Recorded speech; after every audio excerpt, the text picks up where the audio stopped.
بص على ميسي، اتفرج كمية العرقلات والضرب اللي كان بياخده ميسي خصوصا من لعيبة ريال مدريد. يعني كل ماتش كان بيتضرب، بيتعطل، بيتعمدوا يوقعوه، بيخرجوه من تركيزه. بس قوة، شوف لازم الواحد يكون عنده قوة. يا نهار ابيض.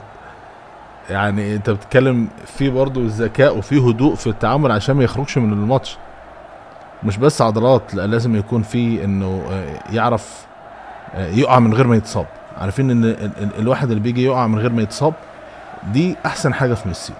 بيعرف ازاي يتفادى الاصابة، ازاي ان هو بيقع بشكل ذكي، برغم ان ان الضرب بيكون قوي جدا، بس بيعرف يسيب نفسه للضربة، بيسيب كذا، فاهم؟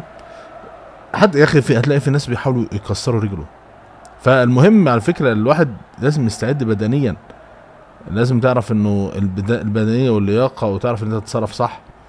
كانت التاكلينج ولحظة السقوط، ولو حصل اصابة ازاي ان هو يلحق نفسه. لامين هي يستعد للضرب ده كله. لازم يكون مستعد لكل ده.